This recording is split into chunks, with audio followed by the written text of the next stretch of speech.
activated. Your weekly football fix kicks off now. You can follow the LFC Total Red Football Podcast on X, Facebook, YouTube and TikTok. The LFC Total Red Football Podcast with myself, Kings. Now, joining me tonight, we have a full house. We've got Kev, Tom and Matty. We're going to be looking at the news, obviously, of Paul Doyle, the guy who drove into the Liverpool fans at the parade back in May, getting a sentence of over 21 years. We will also look back at the Brighton game. We will preview the Tottenham game, and we're obviously going to mention Mo Salah as well. So we've got a few things to cram in, but first things first. Tom, how are you? Yeah, all good, all good. She's weird in midweek, done it without the Reds, but yeah, all good. Anyway, all good, yeah.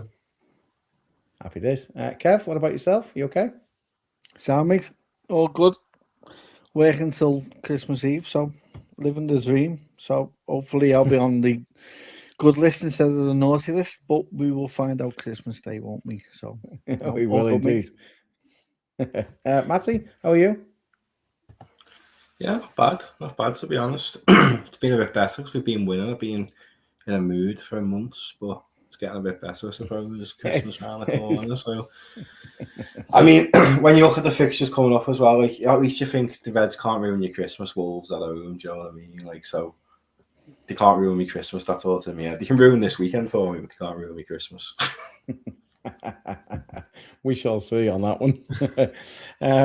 So first off, as I've said, we're going to talk about the parade back in May. Obviously, it was horrific.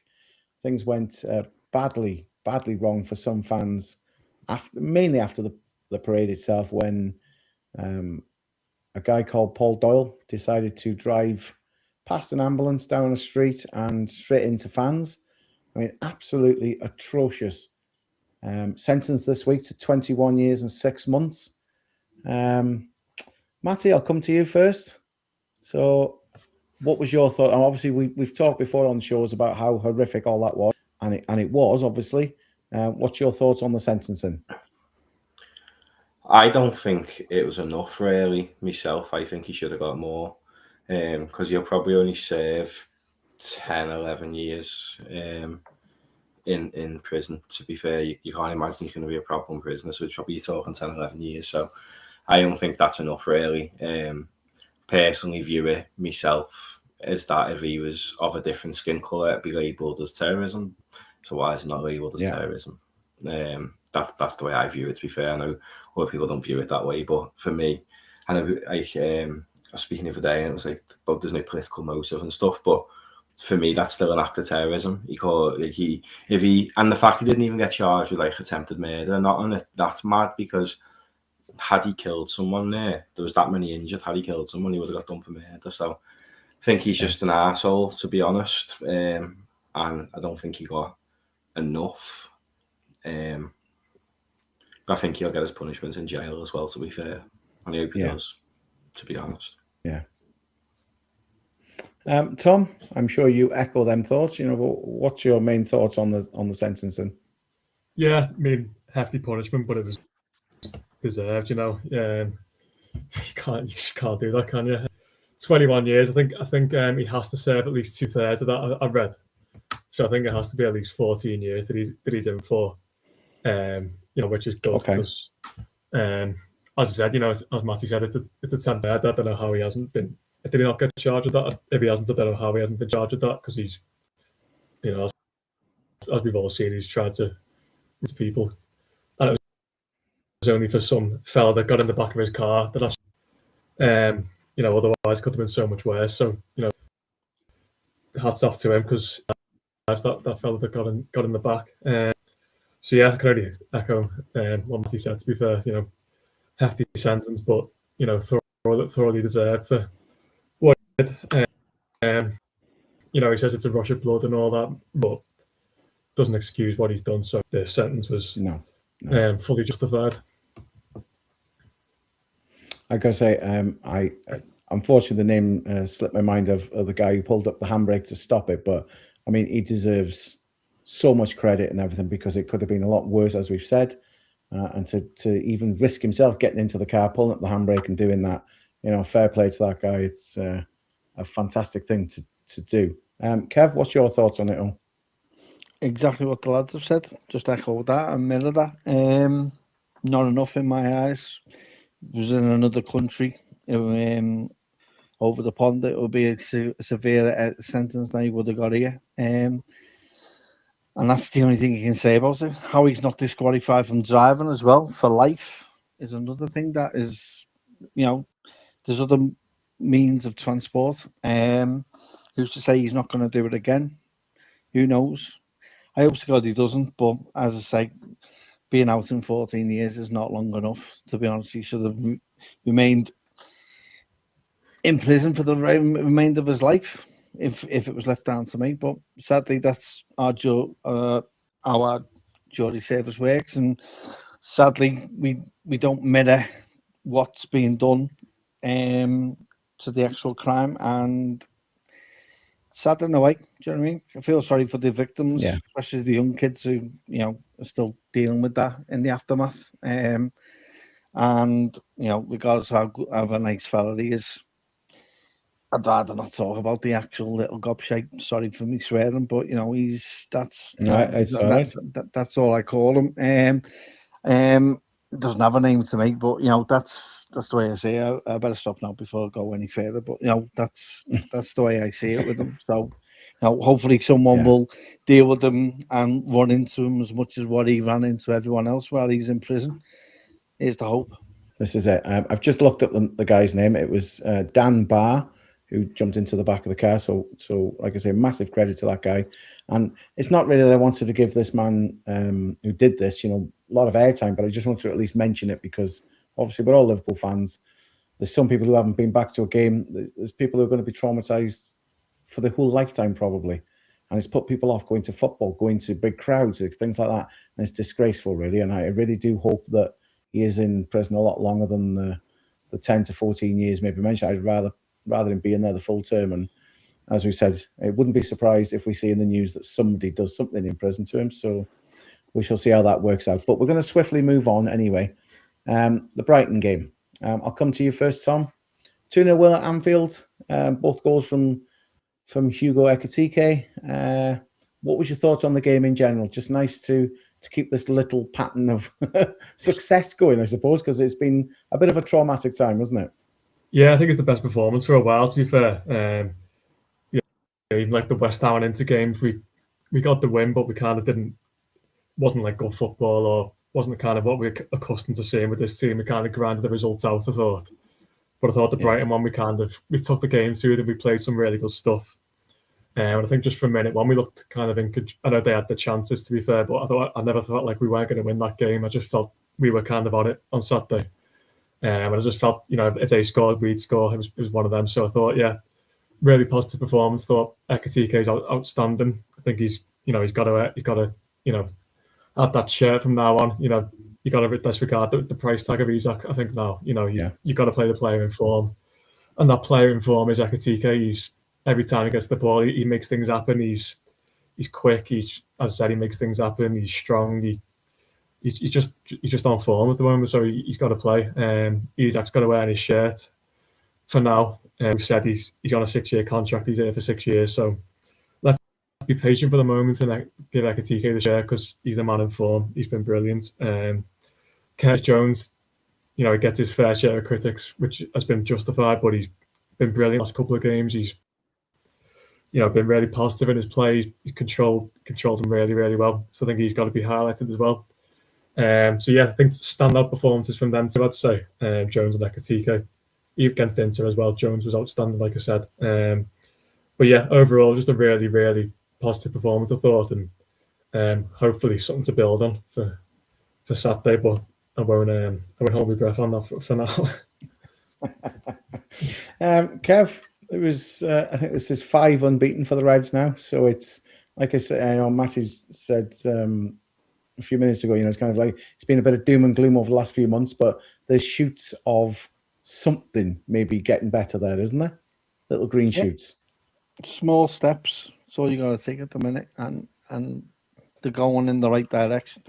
don't get me wrong, there's still a bit of naivety with defensive and counter-attacking, but, that comes with changing the formation. And hopefully, Slot can find an actual way of getting on a formation that can get the best out of this team. He's got the players to do it and at his disposal.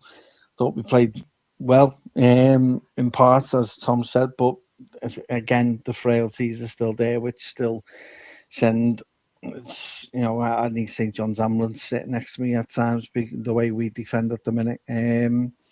But it is what it is. You've just got to stick your way through it. And although the other performances against Inter wasn't the best, I'd say that's probably the best way we should be playing away from home. And I've had to be played like that away from home in a lot of our games this season, and less open, then we wouldn't have had as many defeats as what we've had and played with and left ourselves open. So for me, it's a step in direction. Small steps leads to huge steps. So hopefully, we get a few more wins. January windows around us. I just please to God and hope and pray that we get at least a centre back in of some description, whether it's Gay, whether it's someone else. I don't care. I want someone in. That's a priority to make rather than going after Semenyo, who would be a fine talent himself. But I want us to sort the defensive side out of it first rather than going for too many offensive plays, in my personal opinion. But no, step in the right direction. Nice 3 points. That's all you can do at the minute.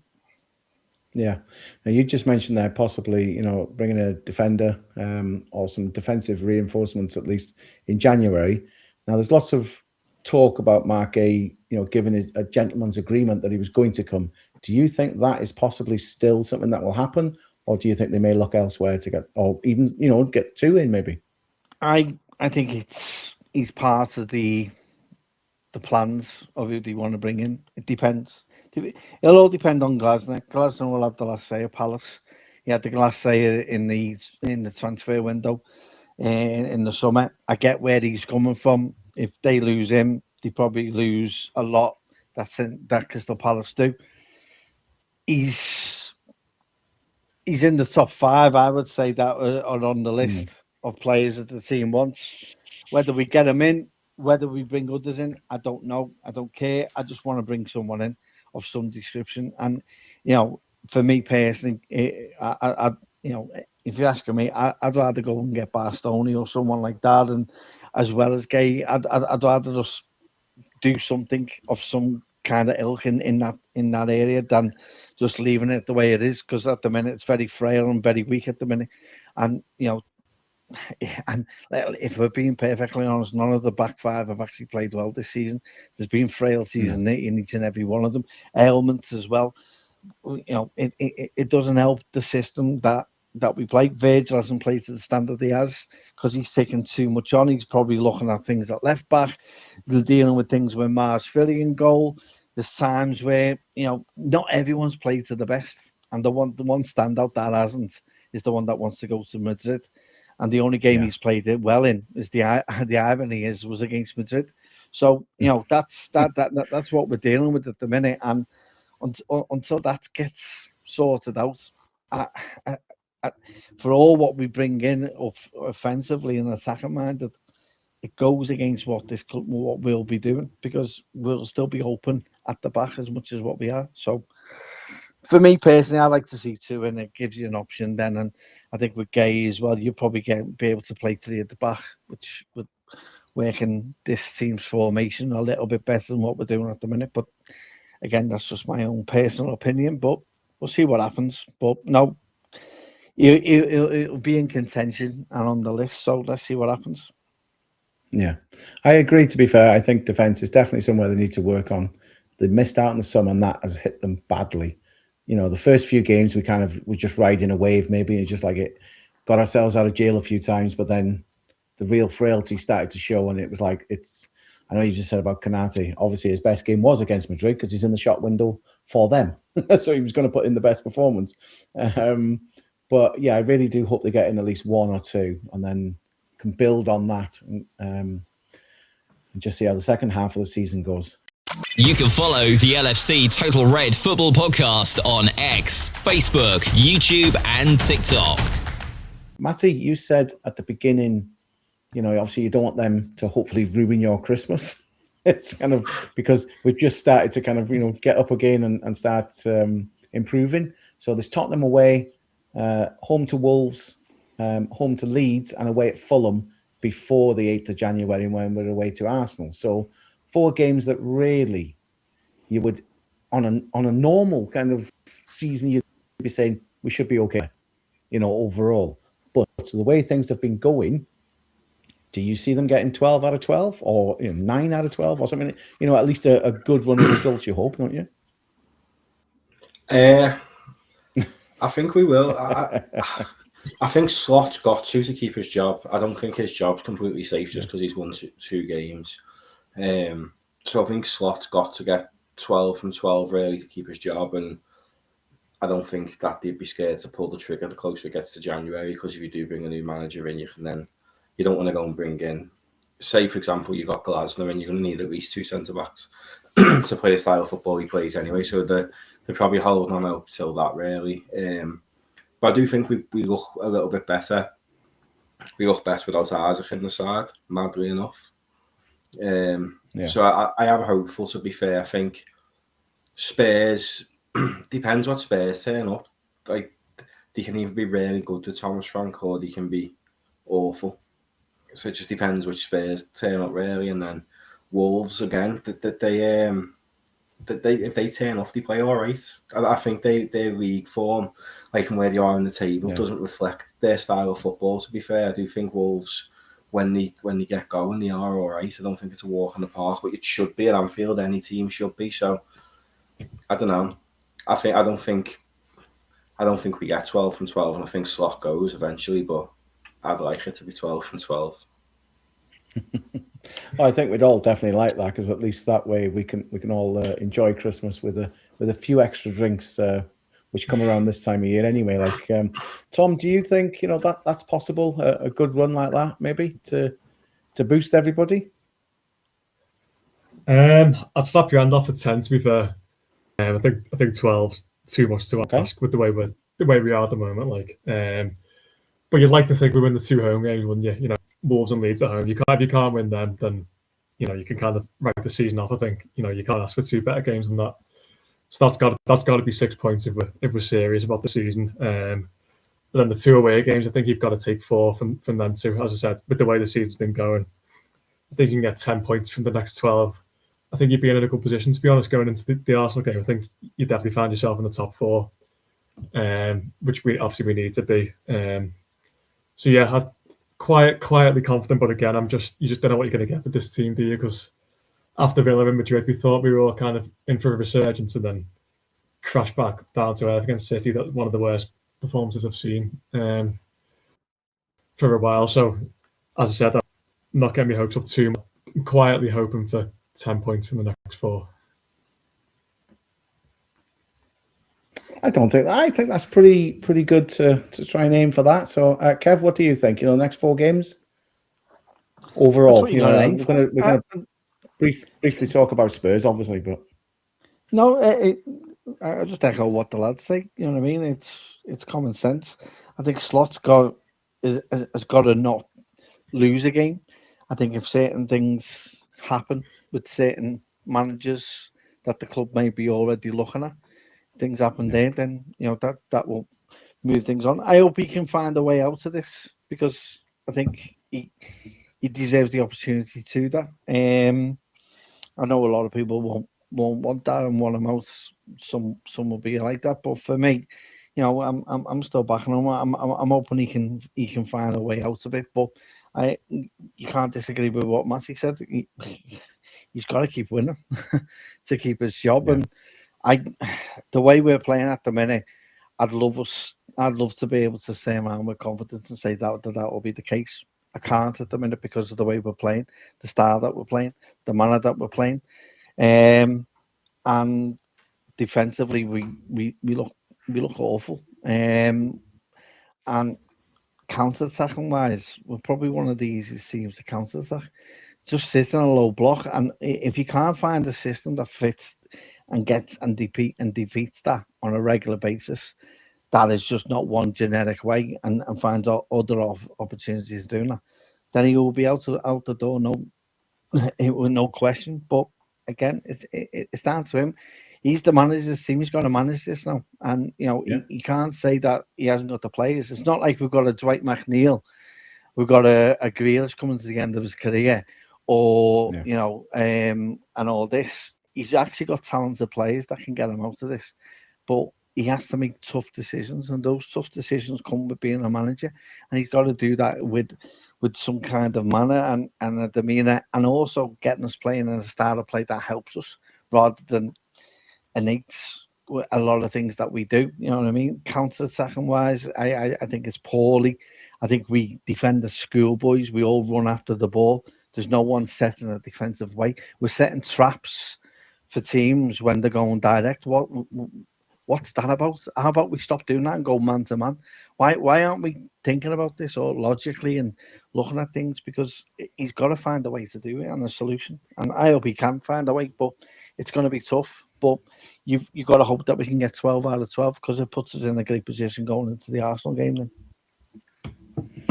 Yeah, well, obviously, just staying with the Brighton game, the big talk all last week, and we talked about it on the show with Richie, was the Mo Salah bombshell interview that he did at Leeds, which really threw the cat amongst the pigeons just when maybe the club didn't need it, kick them when they're down.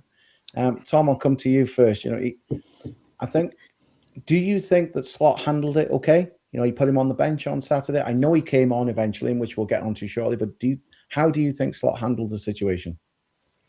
To be fair to him, I think he handled it perfectly. I think he addressed the media well. I think, he gave him his punishment. He's talking about the squad completely for the Inter game. Obviously, they had the talk after that. They've kind of made the piece somewhat drew the line under it, somewhat. And he's back on the squad for Brighton. He's not starting, but he's back in the squad. He gets him out of minutes. He claps the fans. We clap him. Slot and him seem to be mates again, if you like. So yeah, as I said, I think he had to be punished, in some way, because you got to kind of set a foundation for that kind of behaviour. That's not acceptable, which he did. As I said, he left him out the squad for a big game, so he's done his punishment, and they've had a talk, man to man, face to face, and they've, hopefully they kind of put a line under it. So yeah, I think to be fair to him, he's not a good season by any stretch, but I think in this very difficult situation to handle, but I think to be fair to him, he's handled it perfectly, in my eyes. So, Matty, how have you thought the situation has unfolded? What's your thoughts been on it? Is Salah right in any respect, or is it Slot that's done the right thing, or is it a mixture of the two? How has this played out for you? Let me know what you think. I think Salah's threw his dummy out the pram a little bit and thought that he should have to start every single week. But I also think Slot could have communicated the decision better to Mo, given his stature in the club and stuff. I think that's where the relationship sort of being lost. But I think Slot handled it quite well. I think Salah's handled it badly. The best person to sum it up was Stevie G. When he said, saying the club threw under the bus, that's the big no-no. He's frustrated, speak out. Gerrard come on against United when he was frustrated when he was getting benched, and like he said, got sent off straight away. Players do make statements, but I think it's just with Salah, I think he hasn't only been in the mix zone 4 times since he's been at Liverpool, and 3 of them have been for contracts, and then this for that. I don't like the way he does that, but it's all probably from his agent. His agent's a bit of a divvy, isn't he? So he's probably telling him to go on and do that, to be honest. So I wouldn't like to see Mo Salah leave in January, to be fair, though. I think he's a massive club legend, and too often in recent seasons we've let club legends go and they've not had a proper send-off, and you think like Jordan Henderson and things like that who's left just in the summer, and you haven't had that send-off. So I think we all know Salah's going to go in the summer to Saudi.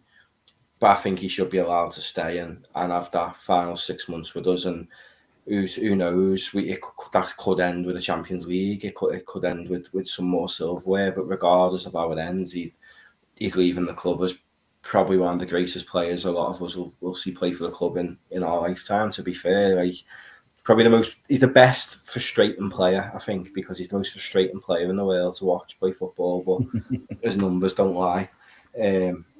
But I wouldn't like to see him go in January, especially with him being an AFCON and stuff. He wouldn't get that goodbye. And I know, like against Brighton, he walked down the pitch clapping all the fans at the end of the game, but that's not a proper goodbye for me. When Mo Salah's going, he deserves like a big, massive, like mosaic in the Kop around the ground.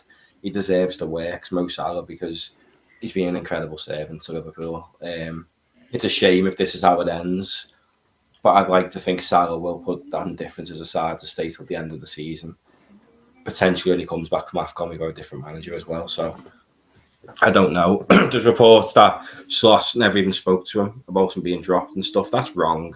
You're not just talking about like any player should be told why they've been dropped. But someone like Mo Salah, who's been a mainstay in that team for so many seasons, he should be told like, "Well, who'd you run a form?" Explain it to the man. And I think that's where half the frustration is probably coming from, if reporters believe. So I don't know. I'm still not. Slots annoyed me over the last few months, so I'm more with Salah. To be fair, like I think Salah's. You can't pronounce a word to the sort. Want Mo Salah, to be fair. So yeah, I would like to see him stay though. I think Slot handled it well. I think Salah has been poor. I think he was brilliant against Brighton, for what it's worth. I think he was really good when he came on against Brighton. And if he's going to give us them performances till the end of the year, then you want him to stay. But that's the thing with Mo Salah. I still think he can get you. He could come back from AFCON and get us 10, 15 goals. Really, he's good enough. So you've got to replace that. Do you genuinely think that he's going to? You think he's going to go in the summer? You know, come what may. Now he's not maybe going to go in January. You think he's going to leave? I mean, obviously he's got a 2-year deal, but he's got back to the point then of he's got 1 year left again. So. Yeah, so for me, the way I look at it is he signed a 2-year deal, but I think the club knew that he was going after one. It made everyone happy. He gets to have one final year with the club on the same money. The fans are happy and not on the owner's case. And then we also get a fee for him at the end of it, which will probably, because if he's going to Salah, he'll be more than what we paid for Mo Salah to bring him in. So you're going to get a club legend leave on a profit to what you brought him in for all them years ago. So I think he was always going to go. I think even if you got rid of Slot and you brought someone else in, I think another manager, Salah's legs are gone now. So unless you use them as like a 9 or a false 9, he's not really going to fit into the position that he's so used to playing. And you're not going to now play him as a 9 because you've just went and spent over 200 million on 2 strikers to play there. Yeah. So I think for that reason, his days are numbered, but he deserves a send-off over the next 5-6 months. Like he should be having his final hurrah now, to be fair. Like you think like Stevie G is the last big name player to depart us after so long, and his send-off was brilliant. So I think Salah deserves that 100%, rather than just a January move. Yeah, fair enough. Kev, so first off, like I've asked the other two lads, you know, what was your thoughts on the whole thing? You know, was it blown out of proportion, or should have been kept more in-house? And obviously, what do you think is going to happen with Mo Salah? Is he going to go now, during the transfer window in January and not see him again? Do you think he'll go in the summer, or do you think he might see out like another 18 months? What he done with Salah should have been done far earlier in the season, in my book. Because personally, if we're having it right with what Matty said, I totally 100% agree with what he's done at this club and how much of a legend he is. But let's be truthful and let's see what you're doing on the pitch this season. And the stats don't lie to what you haven't done. So this should have been done far earlier in the season. We should have he should have done this and had the balls to do it late earlier on. He set himself up that he was either going to be a strong manager or a weak manager when it came to the Inter game, because that had Salah travelled, that shows the weakness in the manager if he stays with that. But then he needed the win, because the win was then basically cements the reason why you were kept out of this team. I agree with what Matty said. His throne it's a petulant Salah that I don't like to see. and he is very petulant. And if we have it right, it's only been a week, but it feels as though it's been months with the way it's being carried out and the drama it brings, because Salah's spoken. And when Salah speaks, we all listen. And then the episodes and the Netflix stories on Sky Sports start with all what's going on. Gets blown right out of proportion. People come on. It doesn't help the situation. I think there is a bit of frailty there. I think there's a bit of Salah hoping and praying that I hope that when I get back from AFCON, I've got a different manager. And that would worry me, because I agree with Matty. I'd like to see him stay till at least summer, and then we get rid. However, if you're a Saudi club, you'd be sounding out the club and seeing if a deal can be done. And if the number's right, I'm afraid there is a possibility that he could go in January. Now, unless something's being agreed with him and his agent, that we'll wait till summer and then we'll take it on from there.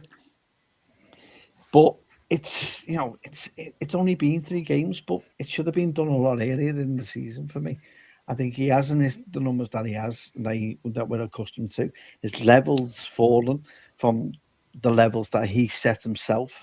There's times where he has frustrated me a lot more than he normally does, because he's either not passing it at the right time or he's taking the shots like he always does. The frustration with me on Saturday was, although he gets the assist, we have a counter-attack 3 against 1, and what does he do with Robbo? Plays a ball that I would play to Robbo, not a ball that Salah would play. So the frustration with me is that his passing is that of a style of a petulant kid who's not going to get the opportunity to score, so I'm not going to give you the opportunity to take that goal. That's the way I see it. I'm probably alone with that, but there is a bit of that frustration I get with Mo, more so this season than any other season that I've seen him. It is a little bit too much for me, and I think there has to come a realization that you're 34, you're not 28. Your legs, as Matty said, quite rightly said, are starting to go on you. You're not as fast as what you used to. The formation's changing, in which you need to adapt to. And if you're not willing to adapt to, then we'll sell it. And I think if the club can get over 100 million for him in January, I think he'll go. The LFC Total Red Football Podcast is available wherever you get your podcasts from. Also available on your smart speaker, or you can watch us on YouTube. Tom, we've mentioned, that he's been out of the side, he's come back in, thrown his dummy out the pram. However we want to say that, he is one of the best players ever to play for the club. Do you think, A, he's going to come back after AFCON? Or B, do you think he's going to go in the summer? What's your thoughts on what may happen now? Yeah, I think he'll go in the summer. I think, like one of the lads said, I think that was probably the plan all along, to do the 2-year contract, get the fans on side. But now that, we can get a good fee for him a year into that, I think we can get from Saudi, probably get 50, 60 mil for him, maybe more. So yeah, I think we'd have to take that all day long. Obviously, it depends on the formation as well, but kind of look like we're kind of transitioning into a more narrow setup. So if we're going to do that, obviously Salah doesn't fit into that anyway. So best for that we cash in. But yeah, I think his legs have bit this year. He can't hold that wing anymore. He can't beat a man.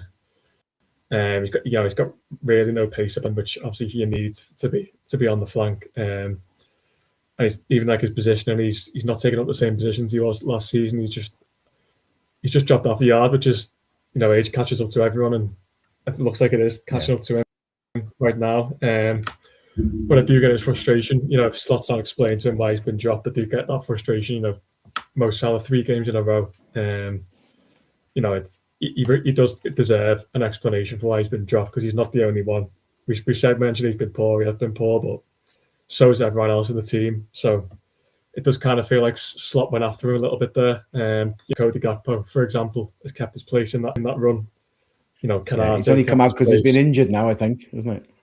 Well, yeah, I mean, in the run that Salah got dropped, I mean, Gakpo stayed in, didn't he? Yeah. You know, Canate as well. You could name a few others. They were just as bad as Salah, and they kept the place. And you know, for whatever reason, Slot took Salah out for 3 games. He's not even brought him on against Leeds, which was strange to say the least. But again, that doesn't excuse, you know, him coming into the media, you know, and saying what he's. So yeah, just a bad situation for the club, but fingers crossed they've drawn the line under it. And yeah, I do see him going in the summer, and hopefully, like the lad said, he can get a good send off last game of the season, and we can all remember him for the good times. Yeah. Oh, we seem to have lost Tom. Oh, he's come back, I think so. Hang on a sec. But we temporarily lost you there, Tom. I'll quickly just add this bit onto the end before we talk about the Spurs game this weekend. But there seems reports out there that maybe they're going to go after Semenyo from Bournemouth. He has a buyout clause of approximately about 65 million-ish, if reports are right. So could you see maybe that happening? I'll ask all three of you briefly. But so, Tom, I'll stick with you first. And can you see that maybe happening in January or the summer, if it is going to happen at all? And then he's going to come in as his replacement. So if let's just say they did it in January and Salah comes back, but in the summer they're going to make hopefully that kind of amount of money to offset it overall in the bigger picture. Can you see something like that happening?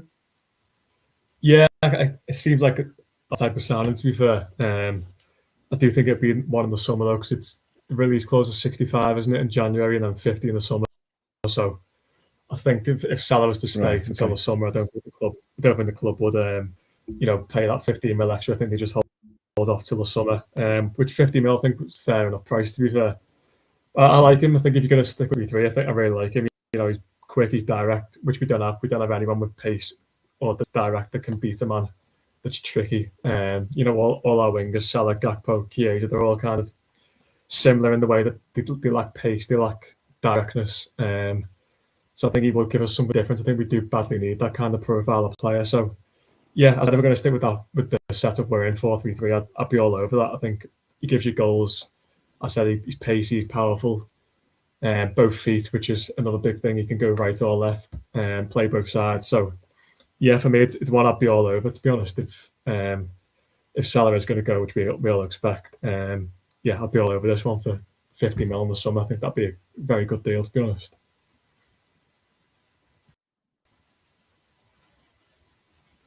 About that, my mic was muted. Kev, what do you think on that? Do you think Semenyo could be an option to replace Salah on the right hand side? You know, maybe January or the summer or at all? I think he is, and I think it comes down to his versatility that Tom's alluded to, and the fact that he can play across all the front line and gives you more of attack and threat on either side, and is right and left-footed. It fits the bill. He played well against us. The only problem I have with Semenyo is that what I've seen of him, can he find that consistency that is required to be at a top 4 club? And you know, if the data says that is the case, that he can do that, then that's fine. But for me personally, I would rather be looking at defensive and sorting that out first, rather than adding more offensive players into a system that, one, we're still getting used to. Two, we don't know what is our actual best 11. So adding another one in the mix just kind of complicate things. I tend to agree with what Tom said about him. He is a fast, pacey player, but for me personally, I don't know. I think he only comes in January if Salah's going. There's no way you bring Semenyo in without Salah. I think the club would be willing to pay more than the 60 million that's required if they could get a better deal on the level of what needs to be paid back at a better rate. I think he goes in January. I think there may be one or two that will be looking at him. So, but I think we'll be one of them as well. And I think he will come to us. But again, it's just, I don't know. Let's get the formation right. Let's get the defensive side right before we start adding more offensive plays. We feel as though we're top heavy at the minute, I feel. And we're just buying everyone. in that situation. But the thing is, give me a formation that gets them, and I don't think I know, or even Arnie Slot knows what his best 11 is or what that formation looks like. Yeah. So you add another player into that mix, into a complicated matter, in the fact that when Salah comes back, you then got Semenyo and Salah there. It's gonna. It doesn't make sense to me at the minute. Summer makes more sense, but I don't think he'll wait till summer to move. I think it'll be January, and I think we'll be all over it because it's got Richard Hughes all over it as well. So see what happens. Yeah. Matty, just finally on you. Do you think Semenyo may end up at Anfield sooner or later? I do think he will come. I reckon it might be January, to be fair, but I think if it's, I don't know. The only reason I think it might be January is he going to AFCON, are they? So he's available. And we are going to need him really, because with Salah now gone, you just know Cody Gakpo's walking back into that side, and we look so much better without him playing. So that's my only worry really with it, to be honest. I don't want him in the side, so I do think we will bring them in. But then you've also got the issue, like you were saying, like Salah's fuming now. You bring someone else in, what's he going to be like if he doesn't get a minute? So it is a tough one. But I hope Salah's could be professional enough to say, like, well, he acts like he loves the club, so train the next batch to be half as good as you, sort of thing. But I think the only reason I think Semenyo coming in January is I think other clubs are going to go in for him, and that might trigger Liverpool to act on it, really. Like we seen with Luis Diaz. I think we were waiting for summer for him, weren't we? And then Tottenham went in for him, so we acted. So I do think other clubs going in for Semenyo will force our hand a little bit, but we need a centre-back more than anything. Because I know we spoke about Gueye before, but I don't think he'll come to Liverpool. I think when you've got like Real Madrid and that's sniffing around you, you're going to go to Real Madrid. That's what he's going to do. He's going to go and be mates with Bellingham and Trent, and I don't blame him, because we asked about till the last day to even try and bring him in. So, but I think he'll end up going somewhere like that myself, because are we the most attractive outfit at the minute for someone like Mark Gueye who could go to Barca or Madrid? Like, I know Liverpool, one of the biggest clubs in the world, and to us, it's a no-brainer, but he's not a local lad, or he's got no alliances to Liverpool, so, and that's the downside, right? But we need a centre-back, so if it means bringing Semenyo in and we don't bring the centre-half in, then absolutely no way. I think a centre-back is pivotal for the season. We've got 2 more weeks to wait, we can bring someone in. But if we want to get something out of this season, maybe a Champions League run or something, we need a centre-back. So that's what we need to do in January. We have to act on that. You're listening to the LFC Total Red Football Podcast. We mentioned at the beginning we've got a run of games coming up. We don't want to spoil Christmas. The first one of them is away this weekend at Tottenham Hotspur. Kev, I'll come to you first. You know, are we at that point still? I mean, we've mentioned Slot needs to win them all, but, you know, are Liverpool at that point? It's a must-win game. It'll be looked like that. And the drama that Sky Sports give it will build it up as that. And will continue to be like that. So, and we can't hide from it. We've spent money. We've got players in. Good talented players. It's down to the managers to find a way to do it. And, you know, we went there last year and won 6-3, was it? I think it'll be a similar scoreline. I think it will be toe-to-toe. I just hope we can find a way. I just hope we're not as open as we have been, because they will hit us with pace. I just don't want us to be... I just don't want us defending like schoolboys and all of us all running in one direction with the ball is. I want us to be set up correctly. Like we were against Inter Milan. Let's set up like that. Let's just set up in a way that one isn't pleasing to look at, I agree with, but it's more about game management. If we can control that, and offensively, we've got the players that will give us the chances, and we've proven that we get chances. It's just how we set up.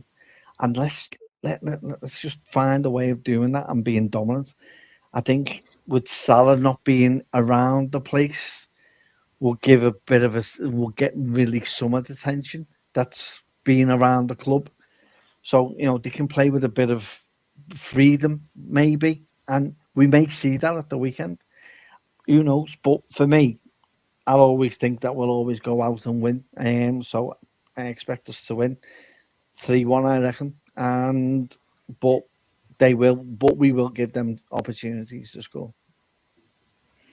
Now, Tom, it says on the bottom of the screen there, 7th against 11th in the Premier League. Thomas Frank, maybe not having the best time this Tottenham career so far. I hope it doesn't turn around or start to turn around on this game. How do you think it's looking for the weekend? Yeah, could be absolutely anything this game, couldn't it? I think any results wouldn't surprise you. I've absolutely no idea what to expect from this one. We could get beat 3-0, we could win 4-0. Neither result would surprise me whatsoever. And I think their fans would say the same about them. They could turn up and be brilliant. They could be, disastrous, which, again, the same applies to us. Sat there under the lights as well. So, as I said, you just have absolutely no clue what's going to come. I think if we can win this, you'd like to think we can really build on that. That'd be 3 wins in a row. Then you got 2 really nice home games. So I think if you win this, then you'd like to think we've kind of turned the corner a little bit.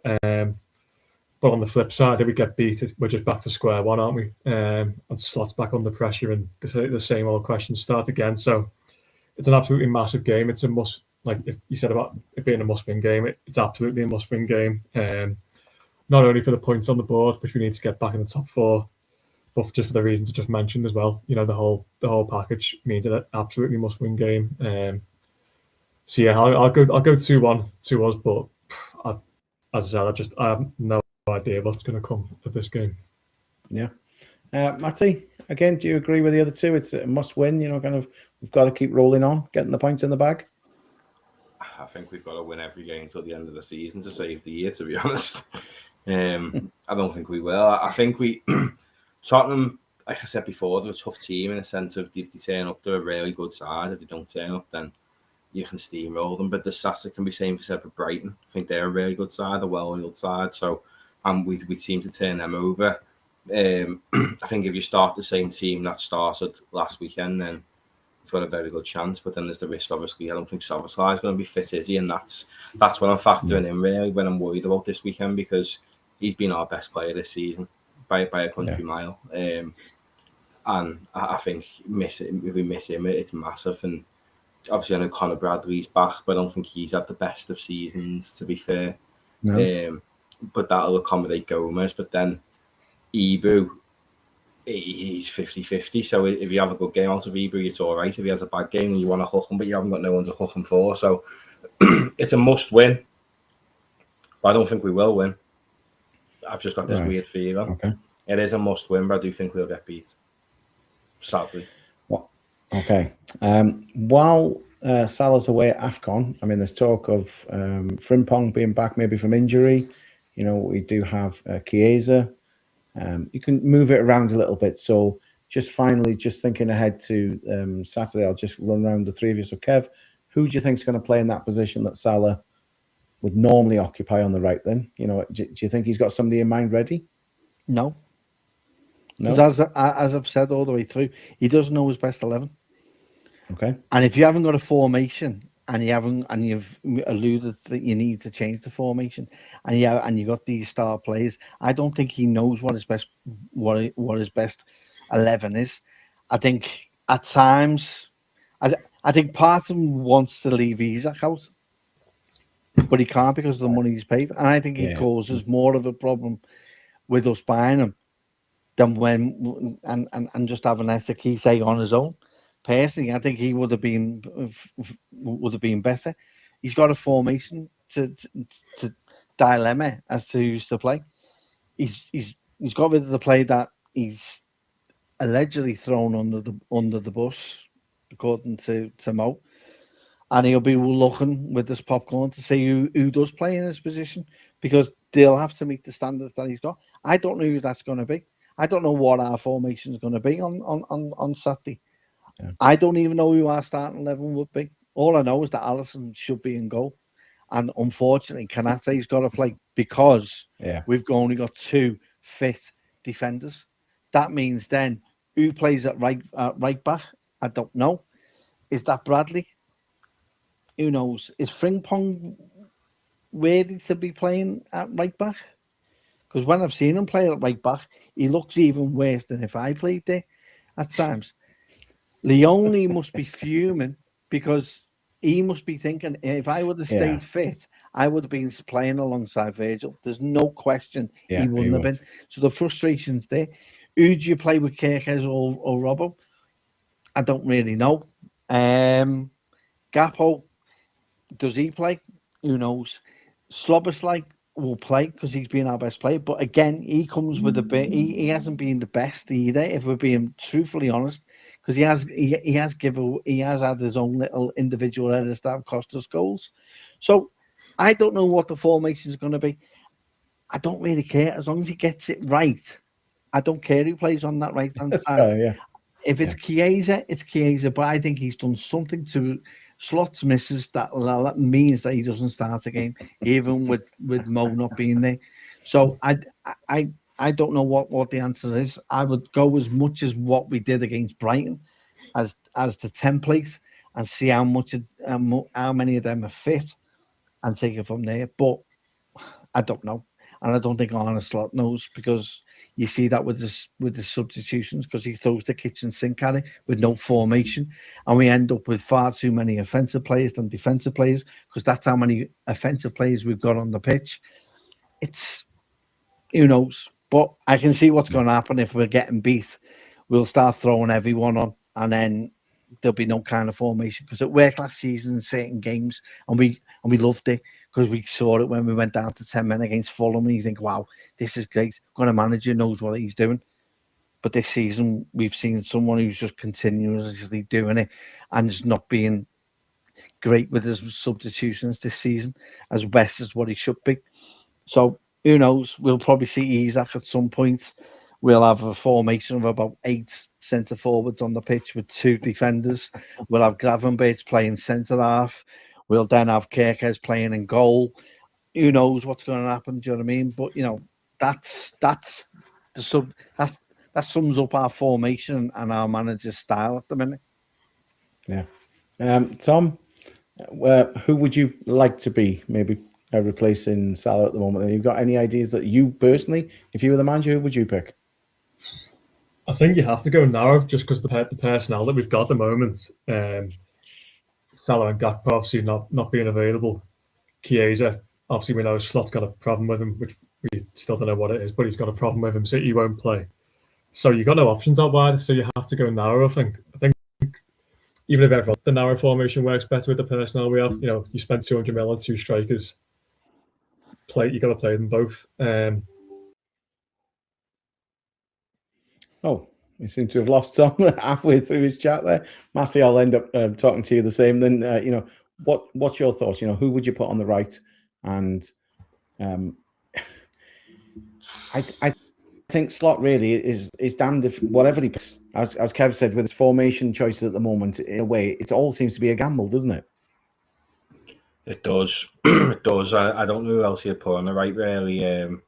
Unless you're putting, what I would like to see personally is putting Vert out there and maybe putting Rio on the left, just because I like his directness more than Gakpo. I know he's young, but I just don't like the way Gakpo's too predictable, and I think we need to try another outlet. And if we're not going to use Rio, put him in the bloody 21s, because I think you're hampering his developments.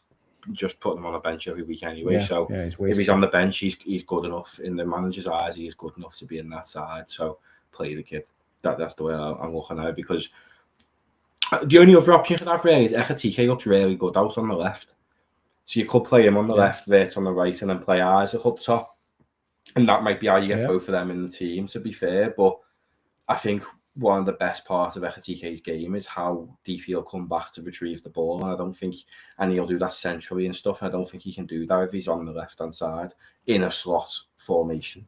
So I think that's the only concern. I do think we will bring somebody in, because you don't know what the uncertainty used to say Mo Salah doesn't say in January, I want to go. So I do think we have to bring someone in, but if we bring someone in before a centre-back like we did in the summer, then it's ludicrous. Well, unfortunately, Tom doesn't seem to be coming back, so I'm going to put it up anyway. So I really hope that we get the points against Spurs this weekend to keep us on a bit of a roll. And then, like you said, both of you and Tom have said, there's a couple of games coming up then. Hopefully they should win at Anfield. We shall see. And then that would put everybody in a good mood for Christmas. So up the Reds. We shall see if them points come rolling in.